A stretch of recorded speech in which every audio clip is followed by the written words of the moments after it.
सोनम और राहुल की शादी को काफी अरसा हो गया था, लेकिन अभी दोनों की गोद सुनी थी। जब डॉक्टर को देखने और चेकअप करने के बाद राहुल को सच्चाई पता चली, तब से वो सोचा रहा था एक बच्चा गोद ले ले।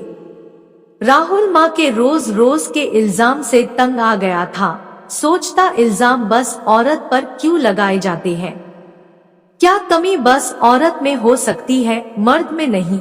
आज राहुल ने अपनी माँ से दो टोक बात करके सच उनको बताना चाहता था। राहुल माँ के कमरे गया।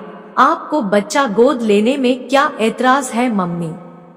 एक तरफ तो आप पोता गोदी में खिलाना चाहती हो और दूसरी तरफ बच्चा गोद नहीं लेने देती। आप चाहती क्या हो? राहुल ने थोड़ा सख्ती से पूछा। मेरी मर्जी तुझे खूब पता है राहुल। सोनम को तलाक देकर दूसरी शादी कर ले। माला जी बोली। मजाक चल रहा है क्या? मैं अपनी पत्नी से तलाक नहीं लूंगा। आप मेरी जिंदगी के फैसले लेने छोड़ दो। मेरा और इम्तिहान मत लो मम्मी। राहुल बहुत बिगड़ रहा था। इस वक्त सोनम अपने पिता के घर गई हुई थी। उसकी अनुपस्थिति में ही राहुल ने मम्मी से बात करना ठीक समझा। पापा तो पहले ही दुनिया छोड़ चुके थे। मम्मी को राहुल कोई दुख नहीं पहुंचाना चाहता, इसलिए उनकी कही हर एक बात मान जाता था, चाहे वो उसके लिए गलत ही क्यों ना हो। राहुल की शादी हुए 8 वर्ष हो चुके, पर चाह कर भी पिता नहीं बन पाया। अपने और सोनम के सारे टेस्ट को बिना बताए करा चुका था। डॉक्टर के अनुसार कमी राहुल में थी। सोनम मां बनने की क्षमता रखती थी।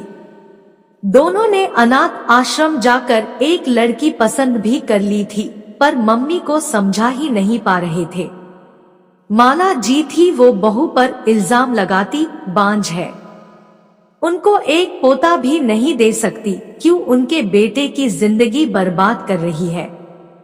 उनके बेटे को छोड़कर चली क्यों नहीं जाती? लेकिन सोनम ने सच जानते हुए भी कभी पलटकर जवाब नहीं दिया। राहुल को लगा कि अब अगर मम्मी को सच नहीं बताया तो ये सोनम का जीना मुश्किल कर देगी। डॉक्टर्स की रिपोर्ट्स लाकर माला जी को दे दी।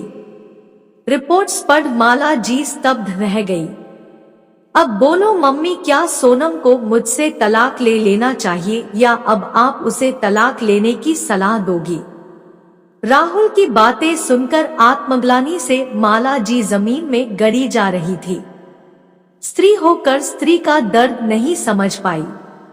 हर बात के लिए कैसे दूसरे की बेटी को जिम्मेदार ठहरा दिया जाता है। कभी क्यों नहीं सोचा कि कमी उनके बेटे में भी हो सकती है।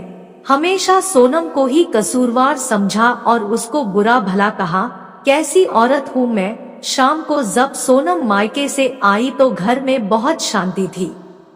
माला जी भी अपने रूम में ही थी। सोनम ने राहुल से पूछा, राहुल क्या हुआ तुम्हारा, मम्मी से झगड़ा हुआ क्या? तो राहुल ने कहा, नहीं कोई झगड़ा नहीं हुआ, तुम परेशान ना हो। दूसरे दिन माला जी सुबह सुबह उठ गई, पूजा किया, बहू बेटे के लिए अपने हाथों से नाश्ता भी तैयार किया और फिर राहुल और सोनम से बोला, कब चलना है, अपनी गुड़िया को घर लाने बता देना, उसके आने से पहले तैयारियां भी तो करनी है। जब माला जी बोली, सोनम का मुंह खुला का खुला रह गया कि मां मान कैसे गई। तब राहुल बोला, मम्मी अगर इन रिपोर्ट्स में मेरी जगह सोनम में कोई कमी होती तब भी आप गुड़िया को आश्रम से घर लाने चलती। तब माला जी ने अपने बेटे बहू से हाथ जोड़कर माफी मांगी। वो गलत थी, एक औरत होकर औरत का दुख समझ नहीं पाई। उन्होंने सोनम से कहा, सोनम क्या तुम मुझे माफ करके इस घर की खुशियां मुझे दे सकती हो?